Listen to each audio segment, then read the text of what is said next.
자, 여러분 반갑습니다. 자, 우리 2023년도 처음 메타버스 강의를 진행하고 있고, 우리 시험일이 2월 26일 날 일요일입니다. 그죠? 우리 다시 한번 이제 담당자분이 말씀드리겠지만, 그날 시험 보고 오셔서 해당되는 문제, 우리 해당되는 사이트에서 확인 가능하다 할 수가 있겠습니다. 바로 여러분이 시험 보신 거 얼마만큼 적중을 했는지 확인하는 거 우리 당일날 가능하다는 것도 말씀드리도록 하겠습니다. 자, 여러분이 어려워하시는 데이터 분석 파3 관련된 부분 진행을 하도록 하겠습니다. 자, 우리 시험에서는 R과 관련된 코딩 부분 우리 최근 3년 동안 거의 출제가 되지 않았습니다. 하지만 우리 이런 걸 노려서 시험 문제에 출제될 가능성도 없지 않아 있습니다. 하지만 적어도 이 정도는 알고 가야지만 리스크를 줄여낸다 할 수가 있겠습니다. 자, 첫 번째 행렬 관련된 부분인데요. 자, 행렬 기본적인 디폴트 값은 뭐의 기준이다? 열 기준입니다. 우리 1서부터 6까지 벡터를 행렬로 만들게 되면 이렇게 열 기준으로 1번, 2번, 3번, 4번, 5번, 6번 이렇게 우리 행렬로 나타낼 수 있다는 것만 여러분 꼭 확인을 해도 문제 풀 수가 있는 문제가 등장한다 할 수가 있겠습니다. 자, 다시 한번 강조해서 말씀을 드리도록 할게요. 자, 두 번째는 우리 여러분이 지금 저랑 같이 메타버스 라이브 강의를 하고 있는데요. 여러분이 제가 쓴 ADSP 한 권으로 끝내기 핵심 요약 포인트를 갖고 있다면 훨씬 더 효율적 강의 진행한다 할 수가 있겠습니다. 우리 그 관련된 내용이라 할 수가 있겠어요. 자, 두 번째는 인덱싱, 자리 찾기, 위치 찾기 문제라 할 수가 있겠는데요. 우리 대괄호 1개, 대괄호 2개 있을 때 우리 해당되는 인덱싱하는 값이 다르다 할 수가 있겠습니다. 대괄호가 하나 있을 때는 데이터 프레임 형태로 데이터를 추출하게 되고, 대괄호가 2개 있거나 또는 달러 표시의 변수 이름을 하게 되면 해당되는 관측치 값, 벡터 값만 추출할 수가 있어요. 자, 이와 같은 유형의 문제 얼마든지 과거에 출제가 됐었고, 자, 올해에는 적어도 R과 관련된 문제 출제되지 않을까 생각이 듭니다. 자, 세 번째는 R의 특수값이 여러 가지가 있어요. 물론 NaN도 있고요. NA도 있고 여러 가지가 있는데 저는 NaN 이거 대문자, 소문자 구분해야만 합니다. 이거 수학적으로 불가능한 값 0 나누기 0 하게 되면 출력값이 NaN이 등장하게 됩니다. 자, 이와 같은 문제 제가 강조해서 말씀을 드리는데요. 한 번쯤은 단답형 문제로 출제 가능하다 할 수가 있겠습니다. 또 하나 setSeed 함수가 있어요. 자, 이 함수는 뭐냐면요. 여러분 나중에 정형 데이터 마이닝 파트에서 데이터 분할을 할 때 내가 데이터 분석을 한 거랑 여러분이 똑같이 했을 때 랜덤하게 우리 데이터를 추출하잖아요. 이 결과값을 똑같이 재현해 주기 위해서는 이 함수를 부여를 해야만 한다 할 수가 있겠습니다. 물론 우리 교재에도 있고요. setSeed 함수 다시 한번 강조해서 말씀드리도록 합니다. 자, 네 번째는 뭐냐면요. 우리 대표값과 산포에 관련된 통계량이에요. 중요한 건 우리 사분위수 퀀타일과 사분위수 범위 IQR은 서로 다른 의미입니다. 그죠? 여기 사분위수는 대표값, 위치값을 의미하고요. 우리 사분위수 범위 IQR은 바로 산포, 흩어짐을 의미하는 통계량이라는 것도 강조해서 말씀드리도록 할게요. 서로 혼동하시면 안 됩니다. 자, 외도라는 거 우리 시험 문제 잘 출제가 돼요. 외도, 비대칭도 해당되는 중앙값과 평균을 비교해서 이게 오른쪽 비대칭인지 또 왼쪽으로 꼬리 분포를 갖고 있는지 우리 시험 문제에서는 굉장히 가중치 있는 항목이라 할 수가 있겠습니다. 그죠? 다시 한번 외도 파트 강조드린다 할 수가 있겠습니다. 자, 다섯 번째 박스 플롯 상자 그림이에요. 우리 상자 그림 가지고 여러 가지 해석이 가능하거든요.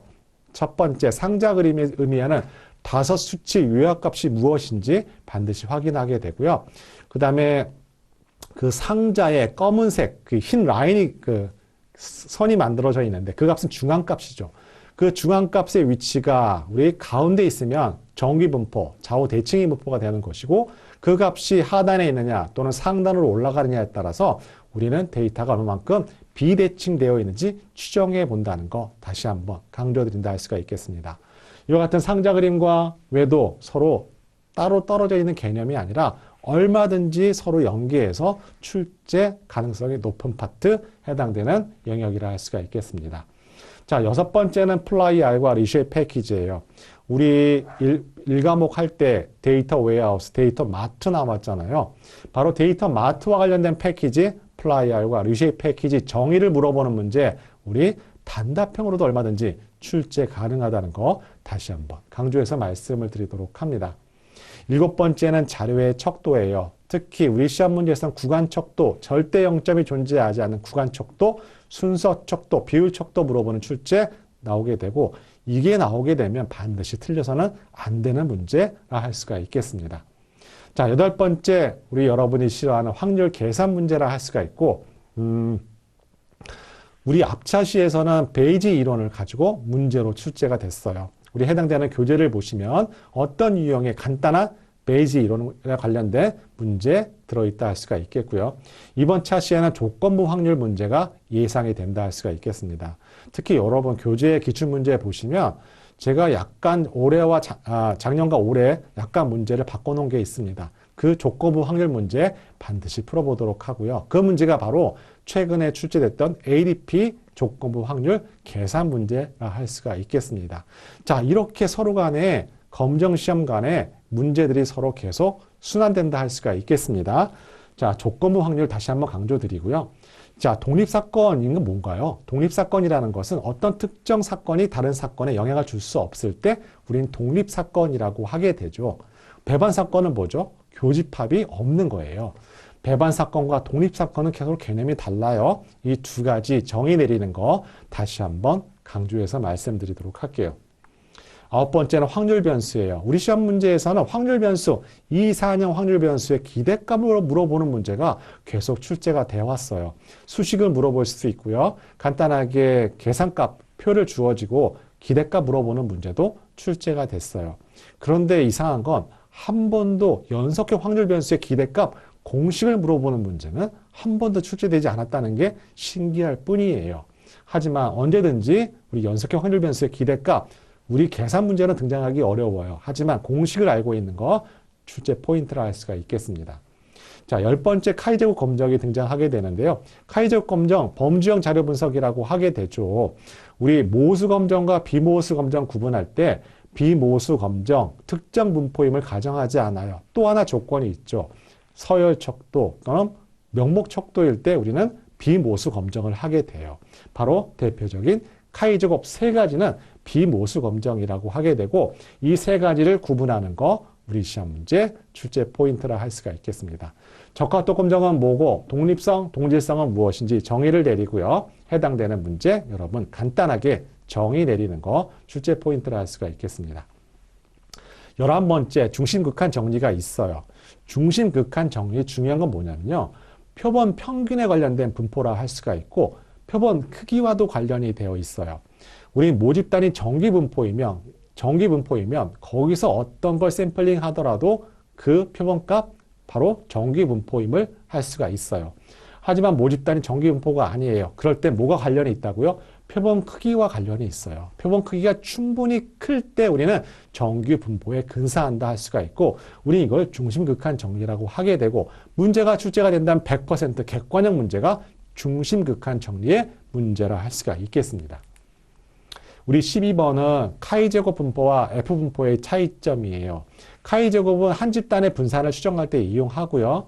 F분포는 두 집단의 분산을 추정할 때 이용하는 거예요. 서로 용도가 다른 거죠. 이 두 가지를 구분하는 문제. 제가 예상컨대 F분포가 정답인 문제가 이번엔 출제될 것 같다는 생각이 듭니다. 물론 해당되는 문제도 있습니다. 자, 가설 검정에서 중요한 포인트는 오류예요. 제1종 오류, 제2종 오류를 우리는 알파 오류, 베타 오류라고 하게 되고, 또한 1-베타를 검정력이라고 하게 되고, 이 세 가지를 정의를 내리는 거 중요합니다. 또한 알파와 베타는 서로 부의 관계예요. 동시에 증가하거나 동시에 감소시킬 수가 없어요. 이런 검정의 오류 관련된 부분 우리 시험 문제 강력한 출제 포인트라 할 수가 있겠습니다. 우리 저번 차시에 가설 검정을 물어보는 정의 문제가 등장했어요. 그러면은 구간 추정, 점 추정 물어보는 문제도 얼마든지 나올 수가 있잖아요. 우리 과거에는 이런 문제가 등장하지 않았지만 이런 문제 유추해 봤을 때 얼마든지 등장 가능하다 할 수가 있겠습니다. 또 하나 우리 가설 검정 파트에 계산 문제가 등장한다면 모평균을 모평균의 신뢰 구간을 구하는 계산 문제, 강력한 문제예요. 원래 이런 유형의 문제가 등장하지 않았어요. 하지만 빅데이터 분석 기사란 데이터 검정 시험에 들어오기 시작하면서 이 해당되는 신뢰 구간을 구하는 문제가 도입됐다 할 수가 있겠습니다. 그만큼 문제의 다양성을 추구할 수밖에 없다. 왜? 여러분 100% 합격하면 이 시험 자체가 없어지게 될 거예요. 그죠? 이와 같은 거 다시 한번 강조드립니다. 자, 14번째는 확률적 표본 추출이에요. 우리 중요한 두 가지 추출이 있죠. 바로 층하와 계통 추출을 물어보는 정의 문제, 객관형, 단답형 가릴 거 없이 얼마든지 출제될 수 있는 문제, 패턴이라는 것도 강조해서 말씀드리도록 합니다. 자, 우리 15번은 비모수 검정이라 할 수가 있겠어요. 자, 우리 모수 검정과 비모수 검정 서로 대비되는 연기에서 모수 검정에 대응되는 비모수 검정은 무엇인지 이렇게 연결하는 출제 포인트를 갖고 있는 게 바로 15번 비모수 검정이라 할 수가 있겠습니다. 자, 우리 데이터 분석 파트 우리 그동안 이렇게 정리하지 않았거든요. 하지만 이렇게 키워드별로 어느 파트에서 어떤 것들 중에 나오게 될 거야 미리 예상을 하고 가는 거랑 막연하게 문제의 답을 암기를 하고 가는 거하고는 약간 리스크적에서 굉장히 질적 차이가 있어요. 기본적으로 블루스팟을 알고 그걸 확장해 가면서 기출문제를 이해하고 암기하는 거랑 그런 개념이 없이 막연하게 기출과 정답을 아는 거는 약간 차원이 다르다 할 수가 있겠습니다. 물론 나는 이번에 ADS-B 시험을 합격하면 그만이야 라고 하게 되면 뭐 그런 거 가지고 탓하는 건 아니지만 그래도 우리 시간을 내서 공부하고 실제 시험 당일날 또 가야만 하잖아요. 이렇게 많은 투자를 했음에도 불구하고 어떤 나만의 그 일반적인 논리, 개념이 없다면 어떻게 보면 약간 아쉬운 부분이 있다고 할 수가 있겠습니다. 회귀 분석은 이렇게 포인트로 출제 범위를 좁혀낼 수가 있어요. 잔차 분석의 정의고요. 잔차 분석과 관련된 여러 가지 그래프 등이 있어요.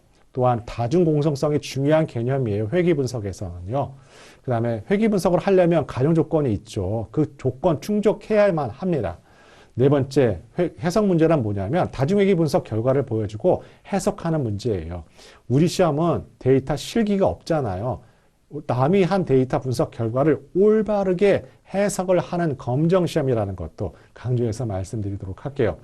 자, 정규와 선형회귀 물론 여러분한테 약간 어려운 부분이 있겠지만 제가 교재에 좀 쉽게 설명드렸다 할 수가 있고 역시 유튜브 무료 강의에도 언급되어 있다 할 수가 있겠습니다.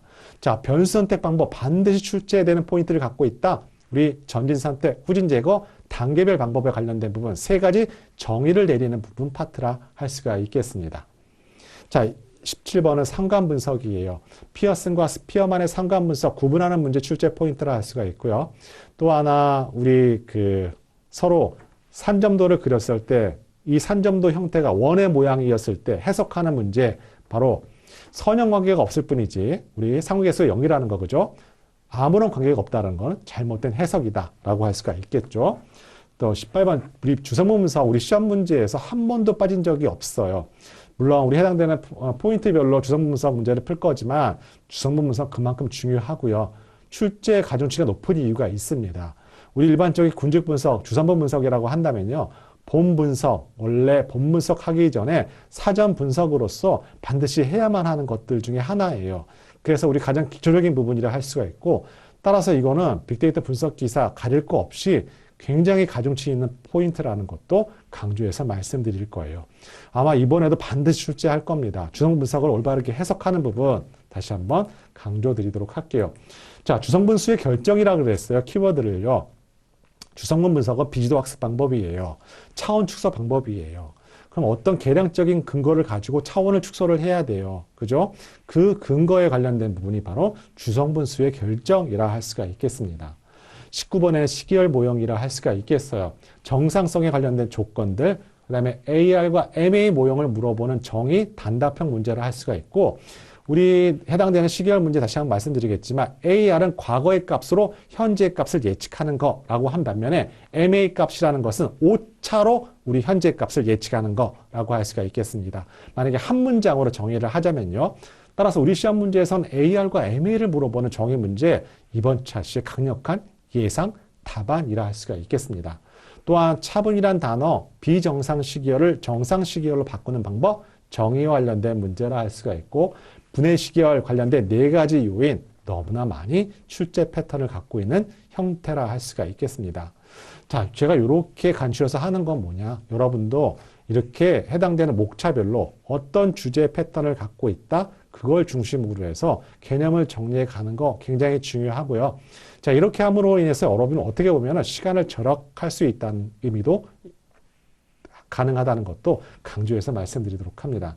자, 20번 아까 데이터 마이닝 6가지 기능 잠깐 추진 단계 언급했는데요. 우리 교재에 보시면 데이터 마이닝 6가지 단계가 있어요. 기능이 있어요. 분류도 있고 예측도 있고 연관규칙도 있고 군집도 있고 있어요. 그 사례를 정의를 물어보는 문제, 우리 시험 문제 패턴이라 할 수가 있겠습니다. 21번 가장 중요해요. 혼동 행렬을 이용한 여러 가지 평가 지표를 계산하는 문제 중요하고요. 또 하나 이번 차시에서는 아마 F 베타 값을 물어볼 겁니다. F 베타가 갖고 있는 이 의미를 하는 거 여러분 반드시 메모했다가 교재에 F 베타라는 게 어떤 의미를 갖고 있는지 다시 한번 강조드립니다. 또 하나 카파 통계량도 순번대로 따지자면 이번 차시에 나올 가능성이 상당한 주기를 갖고 있습니다. 자, 22번 교차검증 반드시 나올 거예요. 홀드아웃 또는 K폴드, 불스랩 세 개의 예제 중에 하나 분명히 나올 겁니다. 자, 우리 시험 문제에 이렇게 가중치 문화 패턴이 정해져 있어요. 그 다음 로이스티 회귀 분석 포인트는 일반 회귀 분석과 로이스티 회귀 분석 차이점을 물어볼 수가 있어요. 항상 기준이 있습니다. 출제 포인트가 있습니다. 자, 의사결정나무 불순도 측정 지표가 있죠. 진입값도 있고요. 엔트로피 지수도 있고요. 카이 제곱 통계량도 있어요. 하지만 우리 시험 문제에서는 진입값을 손으로만 계산할 수가 있어요. 다른 건 손으로 계산하기 좀 힘들어요. 그래서 우리 해당되는 진입값 물어보는 계산 문제 또는 의사결정나무는 상당히 출제 나올 가능성이 되게 많아요. 25번 인공신경망 역전판 알고리즘 정의 기울기 소실 문제라는 거. 인공신경망이라는 결국 가중치를 갱신하는 것을 학습하는 거. 그 다음에 SON과 AN 인공신경망의 차이점. 그 다음에 활성화 함수의 종류. 우리 그동안의 시험 문제에선 소프트맥스 함수와 시그모이드만 나왔어요. 하지만 이번에는 렐로 함수라는 게 등장할 가능성이 많아요. 렐로 함수가 왜 쓰이는 것인지 다시 한번 확인을 부탁드리도록 하겠습니다. 자, 26번 앙상블 우리 파트 중에서 가장 가중치 주기적 패턴이 강한 파트예요. 이번 차시 우리 35회 때는 여기서 세 문제가 나왔어요. 앙상블을 위한 차시가 35회 우리 회차의 내용이라 할 수가 있고 백인과 부스팅, 랜덤 포레스트를 올바르게 차이점 구분하고 정의 내리는 거 출제 포인트라는 것도 강조해서 말씀드리도록 합니다. 그 다음에 SVM이란 서포트 벡터 머신이에요. 관련된 거 우리 마진이란 정의 내려야 되고요. 우리 비선형 데이터를 분리하게 되는 커널 트릭이 있어요. 굉장히 분석하는 사람이 설정해 줘야 되는 하이퍼 파라미터 값이 굉장히 많거든요. 이와 같은 SVM 관련된 부분이 있고요. 28번 나이브 베이즈 분류 모양. 자, 우리 메이즈 이론을 기반으로 한 머신러닝 기법 나이브 베이즈 분류라는 거 여러분 기억해 주시면 되겠습니다. 너무 많네요. 그죠? 자, 군집 분석. 우리 해당되는 계층과 비계층 구분하는 거. 계층 군집 거리 구하는 방법이 있어요. 우리 단일 연계법, 평균 연계법 같은 것들이 있거든요. 굉장히 가중치가 높고요.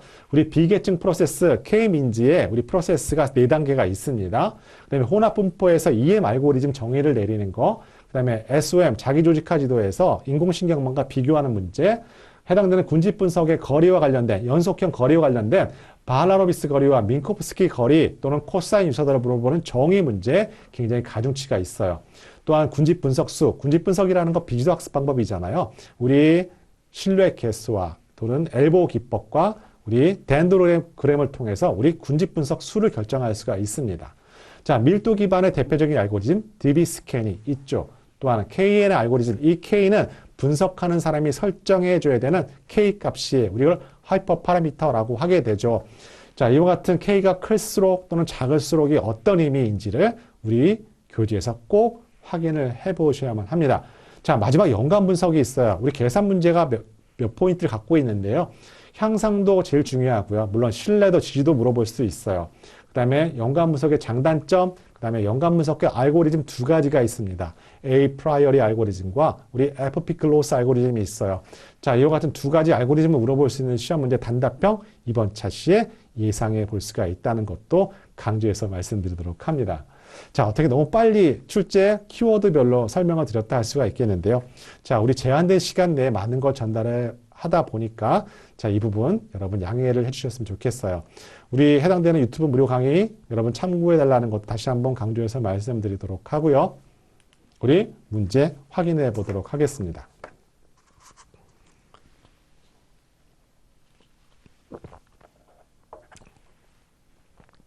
자, 우리 중간 오디오 테스트 확인해 보도록 할게요. 여러분들 대단하신 것 같아요. 우리 비록 2시간 진행을 하고 있지만 저는 원래 하는 강의를 하기 때문에 큰 힘든 사항이 없지만 여러분 이렇게 시간에 오셔서 같이 강의를 듣는다는 것도 굉장히 어려운 거라 생각이 듭니다.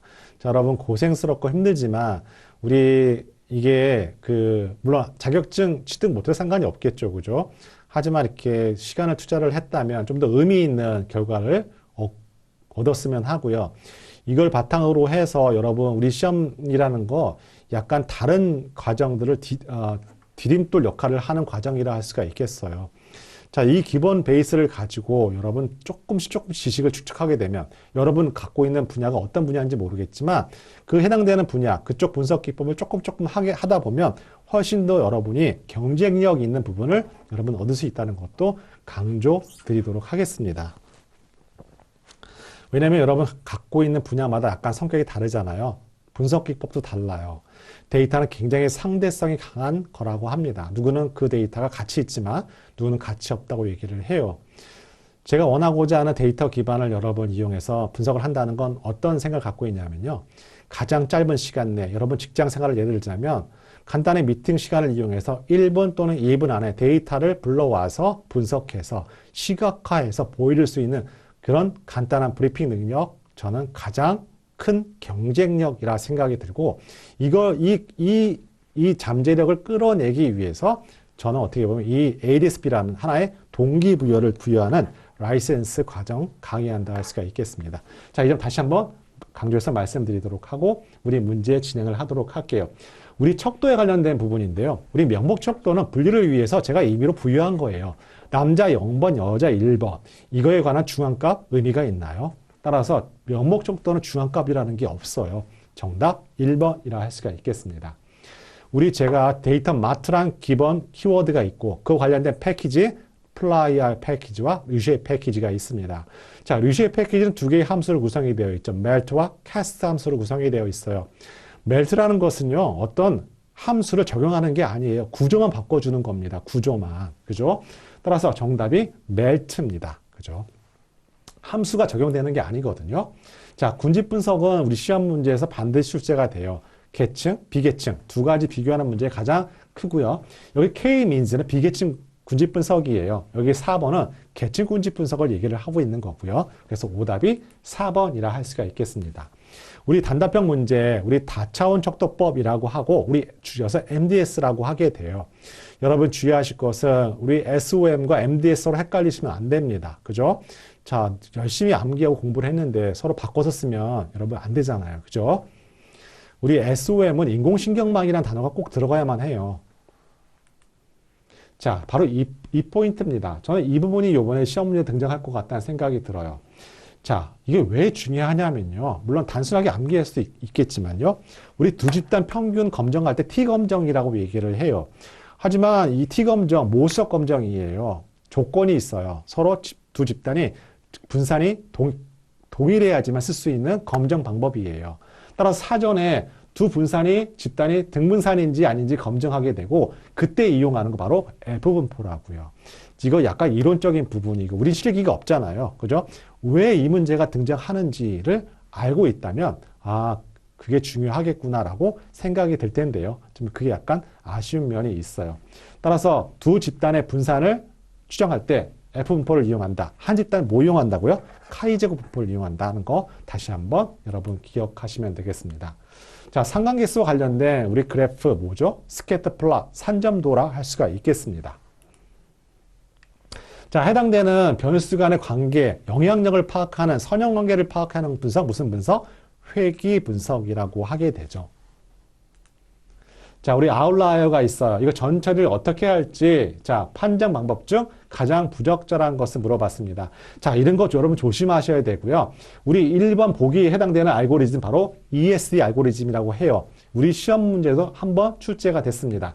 중요한 것은 회귀 분석은 독립변수의 어떤 종속변수를 확인을 통해서 우리 산접도가 만들어진다 할 수가 있겠어요.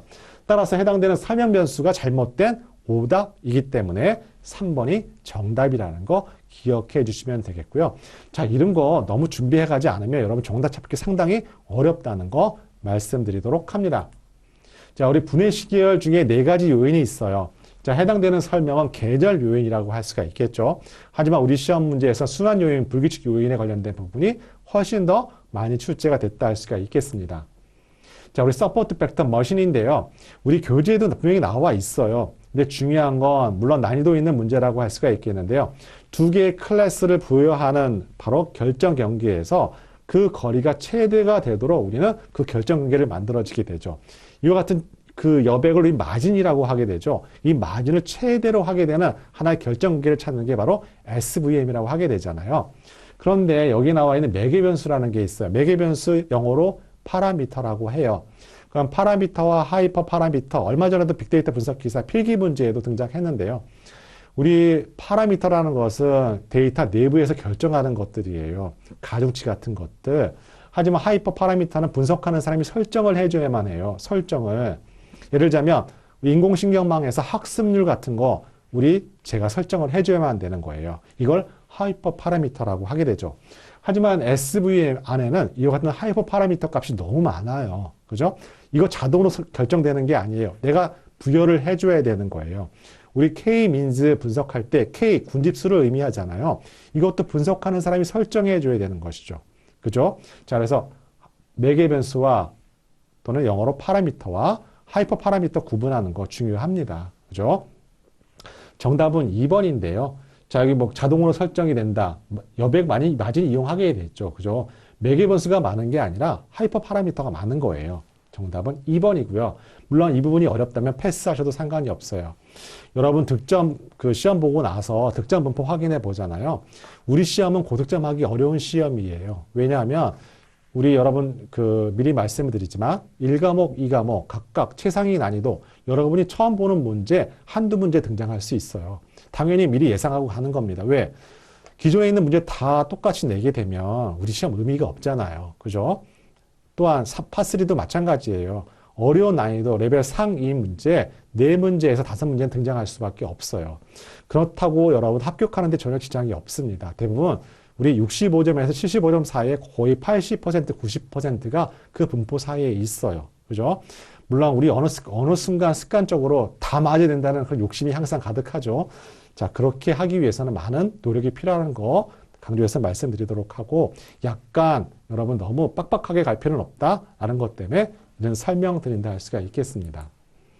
자, 우리 시계열 분석 관련된 정상성에 관련된 부분이에요. 이 정상성 한 가지라도 충족하지 못하면 비정상 시계열이라고 하게 되죠. 정답 정상성입니다. 자, 이와 같은 문제가 작년 35회, 34회 때 거의 출제가 되지 않았어요. 따라서 이번 차시에 나올 가능성이 많죠. 해당되는 주성분 분석 결과를 보여주고 해석하는 문제예요. 자, 주성분 분석 PC1, PC2 각각 주성분이라 할 수가 있고 2개의 주성분으로 전체의 변동을 몇 % 설명하느냐 물어본다 할 수가 있겠습니다. 바로 여기 나와 있는 누적 비율 86.75%라고 정답을 쓰셔도 되고요. 문제가 바꿔질 수도 있어요. 2개의 주성분을 사용한다면 정보 손실을 물어볼 수도 있거든요. 그때는 이 값을 1에서 이 값을 빼주면 그게 바로 정보 손실량이라고 하게 돼요. 따라서 2가지로 접근을 하셔야 된다는 것도 강조해서 말씀드리도록 합니다. 자, 이거는 우리 1과목 빅데이터 활용 기법에 있는 거예요. SNA 분석이라고 할 수가 있겠죠. 이렇게 파3에도 얼마든지 단답형 문제로 등장할 수 있다는 것도 강조해서 말씀드리도록 합니다. 자, 우리 다중얘기 분석, 다중공석성에 관련된 부분인데요. 자, 우리 해결 방안이 아닌 거 물어봤어요. 변수 통합을 하는 걸 우리는 추천드립니다. 권장하지 않는다는 건 잘못된 것이죠. 다중공석성이라는 것은 독립변수 간의 상관성이 높아질 때 발생하는 거라 할 수가 있겠죠. 따라서 국어와 영어 하나로 어문 계열로 묶게 되고 예를 들자면 수학, 과학을 수리 계열로 한 개의 변수로 묶게 되는 거예요. 이와 같은 사례로 기억하시면 되겠습니다. 자, ROC, 여러분, ROC는 우리 시험 문제에서 반드시 나와요. 반드시 나옵니다. 반드시. 그리고 2문제 이상 나와도 전혀 이상할 것이 없어요. 그런데 여기 나와 있는 45도의 레퍼런스 라인에 있는 건 어떤 걸 의미냐 하면요. 분류 능력이 없음을 의미해요. 랜덤에서 그냥 말 그대로 그냥 제이뽑기에서 분류해서 뽑는 거랑 똑같아요. 따라서 여기 선상에 있다는 것은 분류 능력이 없음을 의미한다는 거 강조해서 말씀을 드리도록 합니다. 여러 가지가 나오겠죠. X축과 Y축을 물어볼 수 있고요. 그 다음에 최대가 됐을 때 X값, Y값을 물어볼 수 있고요. 그죠? 굉장히 중요한 포인트라는 거. 그래서 정답이 2번이라는 거 강조해서 말씀드리도록 합니다. 우리 유의확률과 관련된 개념이에요. 13번, 우리 정답은 말씀드려야겠죠. 그죠? 자, 13번의 정답, 이거 SNA라고 씁니다. SNA라고 하시면 됩니다.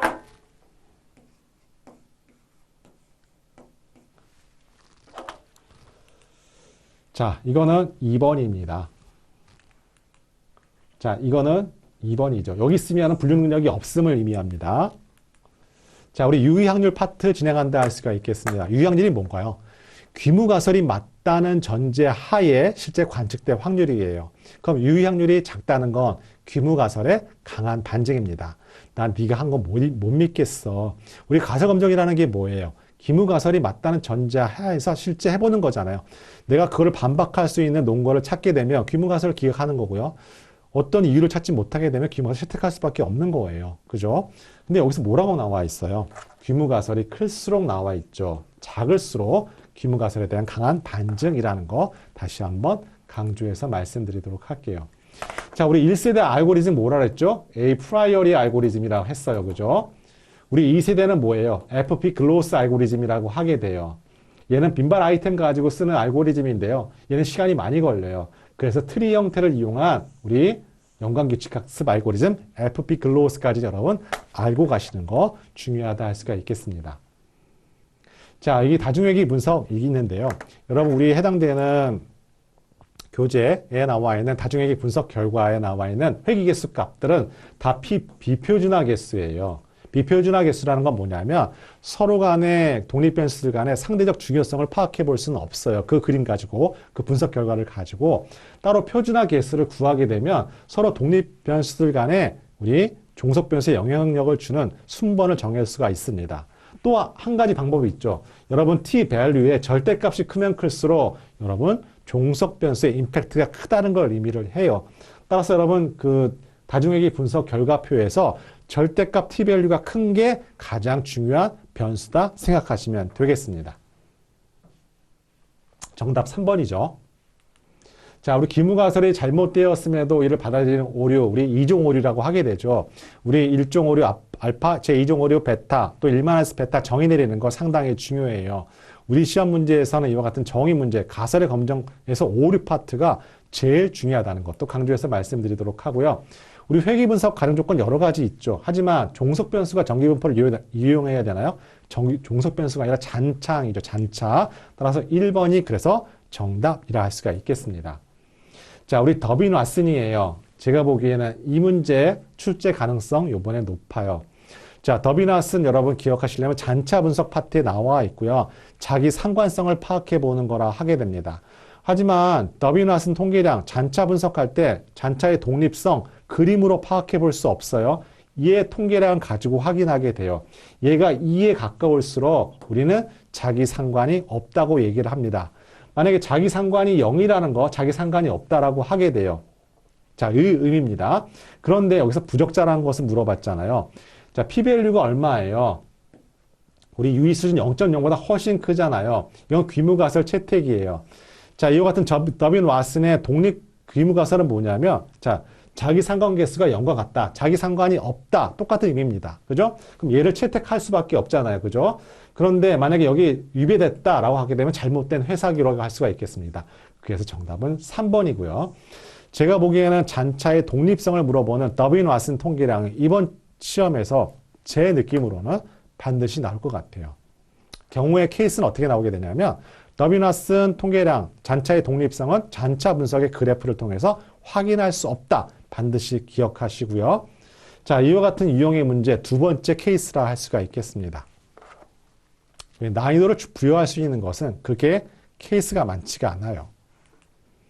자, 우리 해당되는 상관계수의 값을 물어보는 거예요. 제가 말씀드렸죠. 0에 가까운 거 아무런 관계가 있는 게 아니라 선형 관계가 없을 뿐이라고요.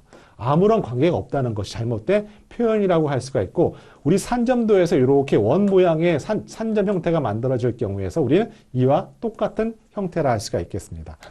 자, 상관계수가 0이라는 거 확률 두 변수가 선형 관계가 없을 뿐이지 아무런 관계가 없다고 한다면 잘못된 오답보기라는 거 다시 한번 강조해서 말씀을 드리도록 합니다. 우리 23번 확인해 보도록 할게요. 이거는 다중회귀 분석 해석하는 방법이잖아요. 그죠? F통계량, T통계량 또는 잔차 분석을 통해서 확인하게 되고, 우리 모형의 설명력을 뭘 가지고 확인한다고요? 결정계수 값을 통해서 확인하게 되는 것이죠. 자, 대표적인 우리 시험 문제 출제 유형이에요. 자, 우리 24번 문제인데요. 우리 비모수 검정에서는 우리 서열 척도, 면목 척도만 가지고 이용하잖아요. 그런데 어떻게 평균과 분산을 구할 수가 있어요? 우리 비모수 검정에서 이 단어가 등장하는 순간 100% 오답 보기일 수밖에 없어요. 하지만 우리 시험 문제에서는 계속 나와요. 자, 해당되는 시계열 그림이라 할 수가 있는데요. 자, 이렇게 추세를 보이는 거 바로 비정상 시계열이라고 할 수가 있겠죠. 그죠? 자, 비정상 시계열 맞아요. 그런데 AR과 MA, AR, MA 모양 다 모두 정상 시계열이에요. 자, 이와 같은 4번 문제 정답이라 할 수가 있고요. 자, 이와 같은 유형의 문제 이번 차시에 나올 가능성 상당히 높습니다. 상당히 높아요. 왜 높을까요? 그러니까 저는 계속 문제 확인하고 복원하고 예상하고 예상 문제 뽑고 하다 보면 약간 어느 부분에서 변별력을 줄 수 있을 것 같다는 생각이 들어요. 내가 출제 위원이다라고 생각을 하고요. 그냥 제 생각입니다. 근데 그동안 계속 출제가 됐으니까 아마 오늘 강의한 것 중에서 또 일부분 출제가 될 겁니다. 자, 아래 설명이 가리키는 척도의 종류를 물어본다 할 수가 있겠습니다. 절대적인 원점이 없다고 얘기했어요. 자, 이거 뭐에 관련된 부분인가요? 구간 척도에 관련된 부분이라 할 수가 있겠습니다. 자, 1종 오류와 2종 오류 물어봤어요. 이거 너무나 뻔한 문제 1번 정답이라 할 수가 있겠습니다. 자, 의사결정나무 물어봤어요. 우리 시험에서는 의사결정나무 패턴이 뭐가 갖고 있냐면 인공신경망과 항상 비교해요. 의사결정나무의 장단점, 인공신경망의 장단점 두 가지 비교하는 패턴, 그 범위를 벗어나지도 않아요. 자, 여기 4번 바로 복잡한 비선형 형태를 물어보는 인공신경망을 의미한다 할 수가 있겠습니다. 자, 29번 문제예요. 자, 우리 이상값, 아웃라이어, 물론 고민하지 않아요. 서머리 함수를 통해서 우리 중앙값 또는 여러 가지 기초통계량을 확인해서 확인해 볼 수 있어요. 그 이상, 이상값까지 고민하지 않거든요. 실제 실무에서도 그래요. 근데 중요한 건 뭐냐면 이상값을 무조건 제외하고 분석한다는 게 잘못된 표현이라는 거예요. 그죠? 왜냐하면 이상값 그 자체로도 가치를 갖고 있을 수가 있잖아요. 그죠? 그래서 이런 문구가 나오게 되면 100% 오답보기라는 거 강조해서 말씀드리도록 할게요. 자, 우리 데이터 분할과 관련된 부분이라 할 수가 있겠습니다. 우리 크게 우리 학습용 데이터도 있고요. 검정용 데이터도 있고 평가용 데이터는 안 나왔어요. 그런데 우리 시험에서 베리데이션 데이터에 관련된 정의에 관련된 문제 너무 많이 출제가 됐고, 이 문제 바꿔서 단답형으로 나와도 이상이 없다라는 것도 강조해서 말씀드리도록 합니다. 자, 이렇게 우리 해당되는 파3까지 우리 정리했다 할 수가 있겠어요. 자, 여러분 대단하신 게 우리 처음 시작할 때 53분이었는데 지금도 53분인데요. 그죠? 자, 우리 여러분 추가적인 질문 사항들 우리 카톡 번호가 있어요. 교재에 보시면 제가 얼마 전에 복구해서 오픈을 해놨고요. 궁금한 사항 질문해 주시면 답변 드린다 할 수가 있고, 여기 해당되는 이페스 코리아 담당자분에게도 질문 사항 보내주시면 여러분 성심껏 답변 드리도록 하겠습니다. 자, 여러분 모르는 거 참고 있으면 그만큼 답답한 거 딴 사람 모를 거예요. 그죠? 그래서 힘들더라도 여러분 일일이 질문하시는 거 답변을 다 드리도록 하겠습니다. 자, 오늘 메타버스 5회차 강의 수고하셨고요. 예, 맞습니다. 핫톡으로 아마 지금 해도 저한테 바로 올 겁니다. 문의하셔도 되고요. 자, 오늘 고생하셨고요. 제가 그 질문하신 거 AI 에듀로 하시면 됩니다. 카톡 검색하셔서 질문하시면 됩니다. 자, 수고하셨고요. 우리 마지막 3주 남았잖아요. 제가 그동안 경험에 의하면 딱 3주 남고 열심히 했을 때 합격률이 높아요. 우리 1월 달에 초반에 열심히 했다가 시험 당일을 일주일 남겨놓고 공부 안 하잖아요. 그러면 굉장히 지식이 휘발이 될 가능성이 많거든요. 따라서 우리 지금부터 차근차근 열심히 하시면 여러분 100% 합격하실 수 있다는 것도 강조해서 말씀드리도록 합니다. 자, 여러분 오늘 하루 고생하셨고요. 오늘 강의 여러분 만족하셨길 바랍니다. 또 다음 기회에 여러분 강의 때 또 만나 뵙도록 할게요. 자, 여러분 수고하셨습니다.